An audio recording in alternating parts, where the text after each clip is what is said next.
I'm assuming Vinny's going to hit go. There we go. Okay, we're on. Hi, everyone. Dr. Adriana Popescu here with you today from Firebird Healing. And I have with me my colleague, Nicole Collins. Hi, Nicole. Hi, everyone. Hi, Adriana. So glad to have you with us today. And we're going to talk about a topic, I love the title of this, called, Can You Love Someone Into Being Happy? And I think I came up with this idea because I've talked to so many clients who we might call them codependent or having some degree of that. But basically, so many of us, and I think stereotypically, it often is women. Women are kind of known for this, thinking that, I can love my partner into being healthy and happy. Can you comment on that? Oh, yeah. I mean, I think we see it all the time. I think we've probably all been like a part of that too at some aspect in our lives. That's a serious question. Like, can you love someone into being happy? But I think it's more than that. Like, can you love someone into changing, right? Like parts of themselves, right? To create sort of the relationship that people are looking for. So are we looking for a partner? Are we looking for like a project? Yes. Right? So that's an interesting concept. Yeah. Like a fixer-upper, right? Like I've known, and I've been guilty of it myself. Like finding someone that, you think at the core, this is a great person. They're really, they're good-hearted. They're a good person. They've just been through some stuff. Right. And they have wounds. They're wounded birds, right? They're wounded birds, and if I can help them heal and I can show them what love is, then all of the potential that I see within them can come to fruition, and I can have the partner that I want. That's kind of the storyline, is what I have seen and experienced myself. Yeah, definitely. And then I think that plays into like our own ideas of self-worth and like how we think of ourselves. And what I see commonly is like, are we capable of picking a partner who's on our same level, spiritually, emotionally, physically, right? Or do we have fear that picking somebody on our same level, on our same like playing field we will then be rejected? Right. Mm-hmm. So it's like this fear of rejection is holding us back of like what is capable in a relationship. I think that's a really good point, right? Tying it into this idea of our core beliefs, and oftentimes our core false beliefs, right? That I need to pick someone who is, I don't want to say lesser than, but somehow like more damaged than me, or makes less money than me, or something like that, because then I can feel better about myself, and or I can control the relationship. I've seen that version with clients as well, where it's I don't pick guys who are on my, or partners, females, whoever you're into. I don't pick people that are on my level. Right. I pick people like below me in some sense. So yeah, what are some of those beliefs that you think that you see that often drive that, some of those core false beliefs? Yeah, because I think it's definitely like a subconscious decision or choice. I don't think people are intentionally like making these relationship choices, but there's so much that like goes into it in the core false beliefs. I'm not good enough. Really, like if we think of core false beliefs as like a math equation, we're deducing it to like the lowest common denominator. And usually they all deduce down to like, I'm not good enough. I'm not worthy of love, of relationships that are healthy, happy, fulfilling, that have a sense of safety and understanding. So yeah, if we look at the core false beliefs, it's always, I'm not good enough, right? Yeah. Or some variation on that theme, just different words, right? Everyone, even I often find if you get at something like, well, everyone always leaves me, and then, like it's an abandonment thing, or my relationships never work out. And if I ask one more question, like, well, why is that? It almost always comes back to, because I'm not enough, right? Because I'm unlovable, because I'm not enough. Why would anyone want to stay with me? It's my fault that the relationships always end. And here's the real clincher with this whole belief system. If you're choosing a partner who is wounded, and who also has core false beliefs of unworthiness and not enoughness, no amount of you loving them is going to get them to start to love themselves. Can you comment on that? Yeah, absolutely. I mean, oxytocin is like a very powerful drug that when we start falling in love, like it can really blind people, right? But what happens when that starts to fade away, right? And then we have like the powerfulness of our brains. Our brains are so powerful. So if we're constantly telling ourselves, right, this person is going to leave me, or I'm not enough, or I'm not worthy, we will subconsciously create that reality to be true, proving to ourselves and to our toxic shame that, yeah, look at that, they left, right? Mm-hmm. Yeah. So if you've got that partner who's functioning from those points of view, and no matter how much love you give them, and I definitely am guilty of this pattern myself, no matter how much love I would give certain partners, it was like it was never enough to heal their wound inside. And if they weren't willing to do the work, right? I'm somebody who's always working on myself, but these partners were not always willing to work on themselves. So they never could receive what I had to offer. And then I would be left feeling like I did something wrong. Right. Yeah. And we can't force people to change or to grow. And if we are real seekers of wanting to change and grow and develop who we are, can we find somebody who's in alignment with what that is? And that's when we go into like ideas of like creating an ideals list. Like, how would we want our ideal partner to feel? How would we want to be with them? Right? Is it somebody that I can grow and change with, right? And who's willing to like do this really hard work with me? Yes. And I think you really need to be honest with yourself around that. And, two tools that I learned from Access Consciousness, or two questions I learned from relationship issues in this modality of work I do called Access Consciousness is this person willing and are they capable of change? Right. Mm-hmm. So this isn't something you ask them. It's something you're asking yourself, your intuition, your knowing. Like, is this person, I have so many, awarenesses about their potential that if they could just get over these wounds, they could be this amazing, successful, happy person. Mm-hmm. Are they actually capable of that is the first question you want to ask yourself. And are they willing? Because if they're not willing or capable, you can, as they say, bring the horse to water, but you can't make him drink it. Yeah. So Adriana, how do you trust yourself to ask those questions, and how do you find the answers? Right. So I'm interested in that to tell the people.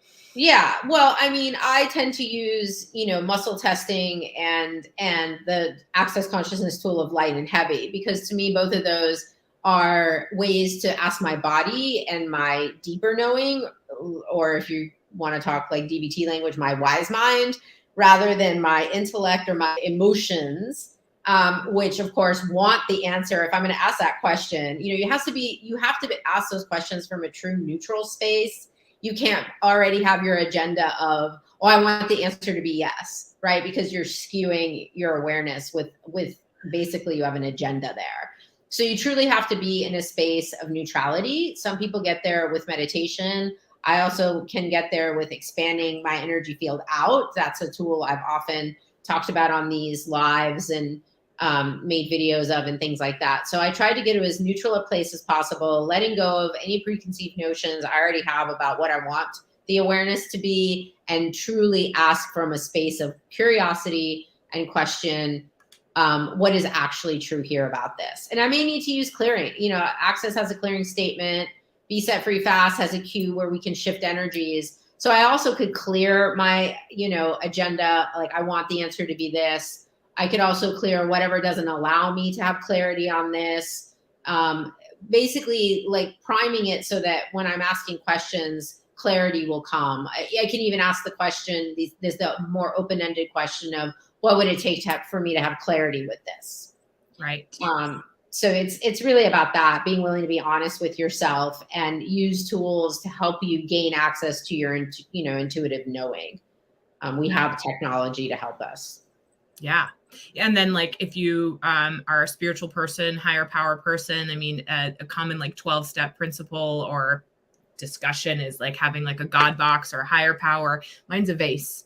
And when I have questions that I really don't know the answer to, but I write it down on a piece of paper and I put it in my God vase. And it's for me not to worry about anymore. And like the answer will come to me if I'm trusting and if I'm in alignment with making those next steps forward to be able to have that answer kind of appear for me and trusting that process.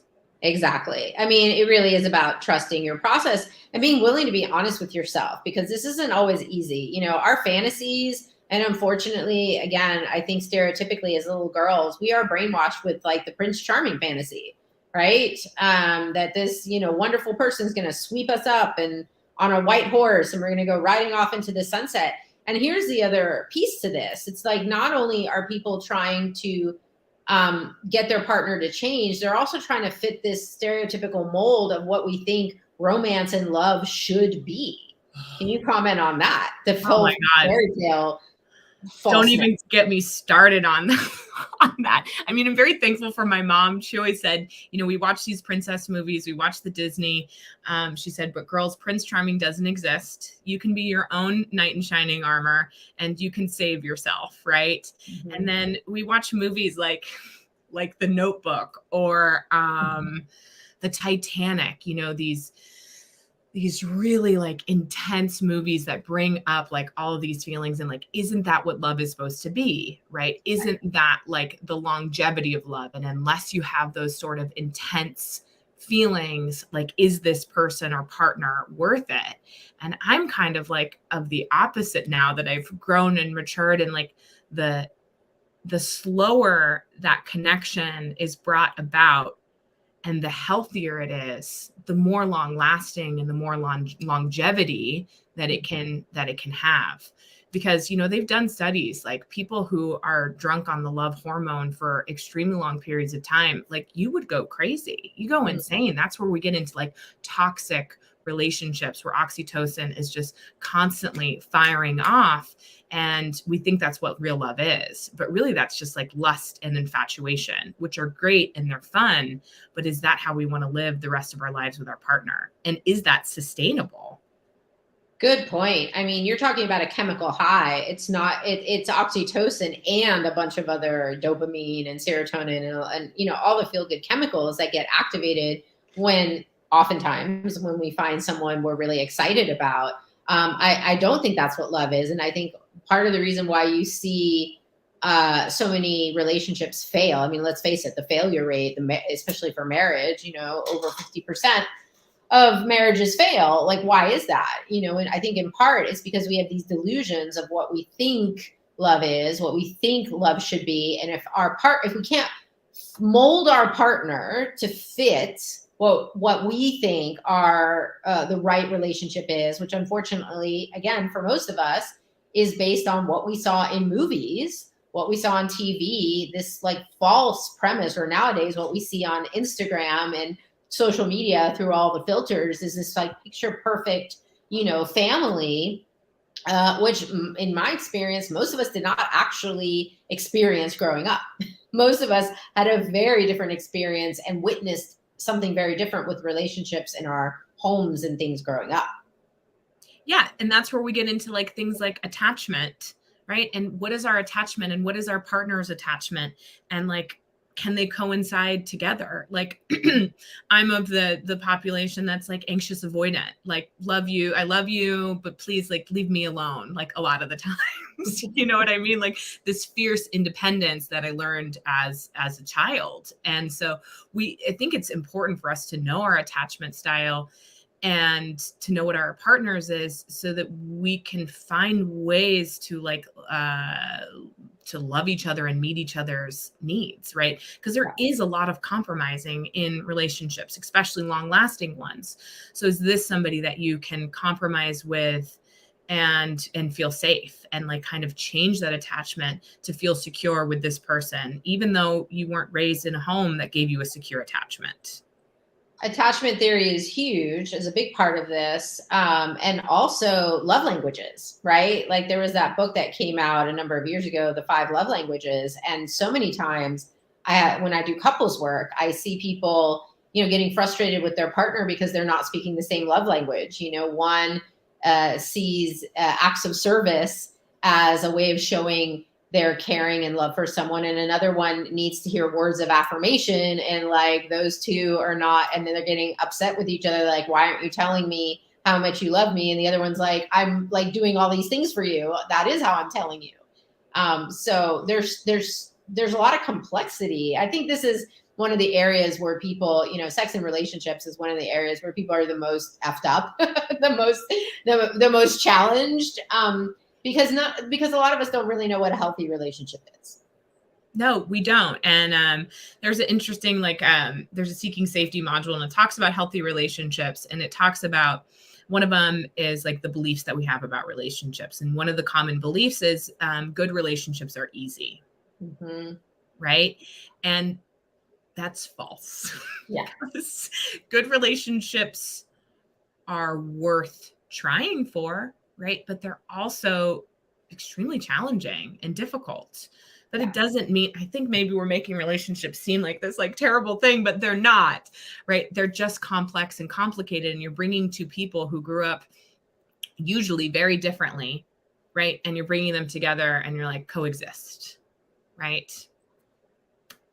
And I don't think here we're even necessarily talking exclusively just about like romantic type relationships. I mean, I think what we're talking about goes for any kind of relationship, family relationships, with friendships and coworkers and everything. Like we're all, we see this all the time even in our workplace. Like people are always bringing in their own, like, especially unresolved family of origin dynamics and attachment styles and core false beliefs. Everyone's bringing that stuff, that they're carrying that baggage around with them, and they're bringing them into any kind of relationship that they form. Yeah, absolutely. Yeah, we talk about it a lot, right? Like we recreate our family system wherever we go unintentionally. We're not knowing that that's happening, but like we're recreating that and like making that the reality. Yeah.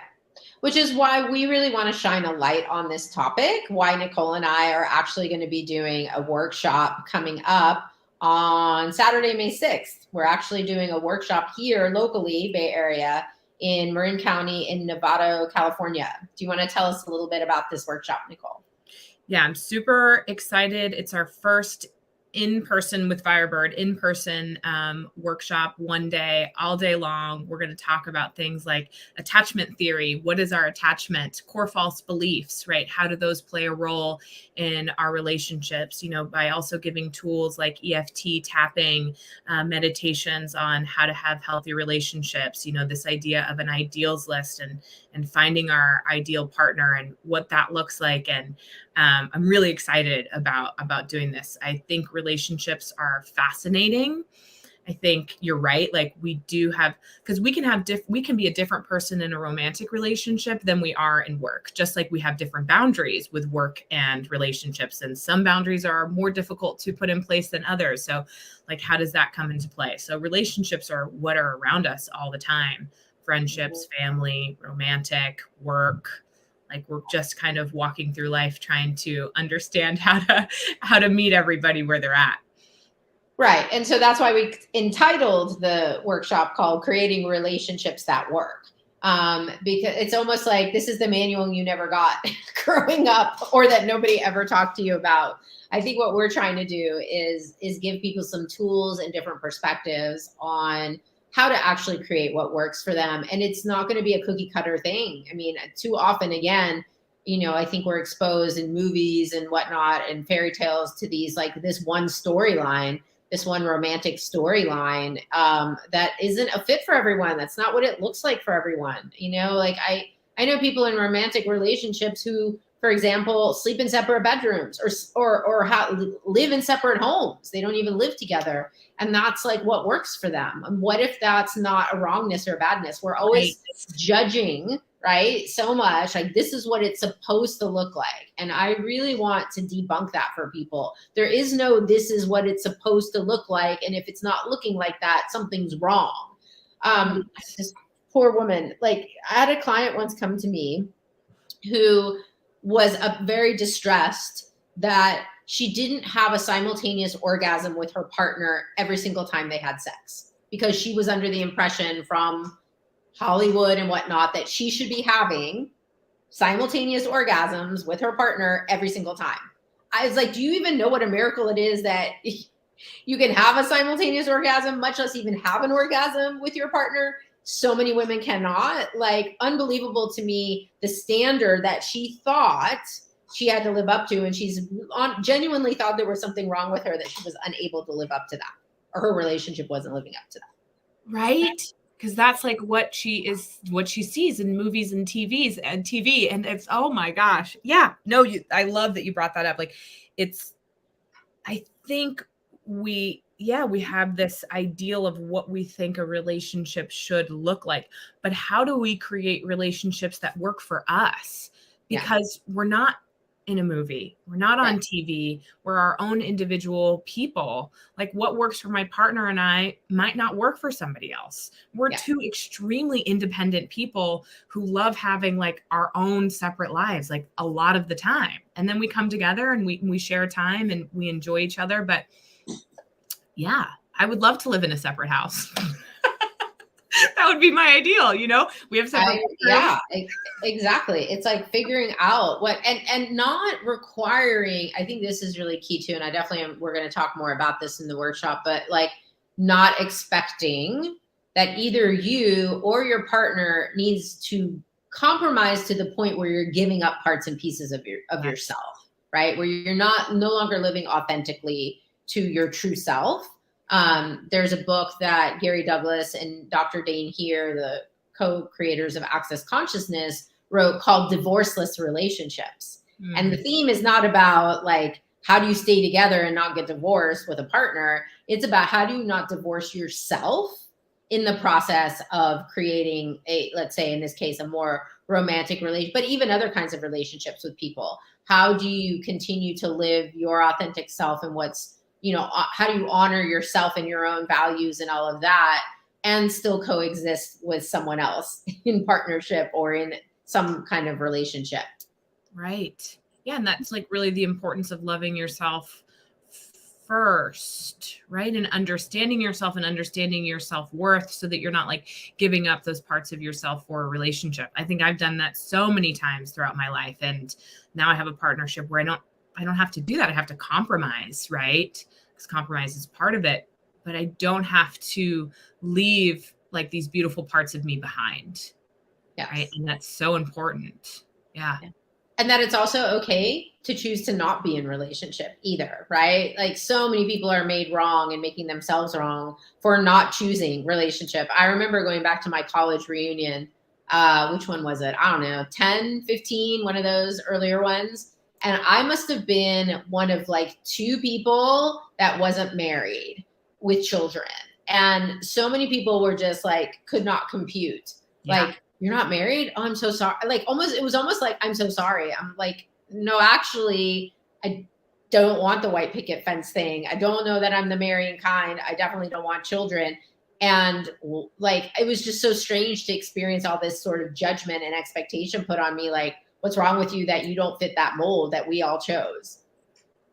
So, honoring yourself sometimes means, like, I know I'm at the point where I would rather not be in relationship than be in something toxic or something unhealthy or codependent or something that doesn't work for me. I don't have the time to waste on something that doesn't work. So also being okay not choosing relationships, right?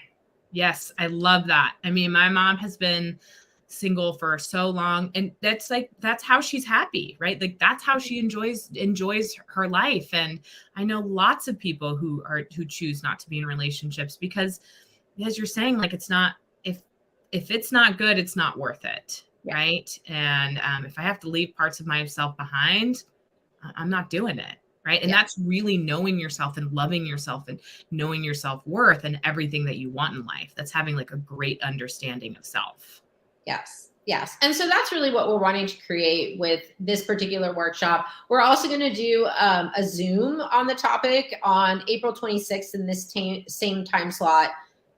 Wednesday, April 26th, in 2 weeks at 11 a.m. This will be one where you have to sign up. We're going to do an actual Zoom with folks where we're going to go a little bit more in depth with some of these ideas we've introduced here. And it's going to be a free Zoom. Are healthy relationships possible? Another provocative title. So, yeah, if you want to know more, yeah, we just put it there in the comment section. You can sign up for the Zoom there. Nicole, any final thoughts before we let the people go? Not really. No, I just loved this conversation. I love talking about relationships and what it takes, and this idea of self-worth and core false beliefs and attachment, and it's also complicated and complex, and I find it fascinating. So thank you for having me for this conversation, and I'm really, really excited about this workshop, and I hope so many of you sign up and we get to see you in person and really have a fantastic day. Yes, everything we stream, this conversation gets recorded, and it'll stay on Facebook and YouTube and LinkedIn, because now we're all fancy and we can live stream across all 3 platforms. I think next time we'll even maybe try Instagram, which is like adding a whole nother layer to our technological prowess. But yes, all of these get recorded. The Zoom also will be recorded. So if people just sign up for it, then you can, even if you're not able to make it live, you can get the replay link. The actual live workshop, that we will not be recording, but certainly, we'll give out handouts, and we'll have different resources for folks available for that. So if you want to find out more, firebird-healing.com is our website. You can find out more about myself and Nicole. If you're interested in other offerings we have, individual therapy, we're looking at some group therapy, we've got workshops and healing retreats. Firebird is growing daily. So thanks everyone for tuning in today. Nicole, thanks so much for being here. Thank you so much for having me. Always love being here. Thank you. All right, bye everyone. See you next time.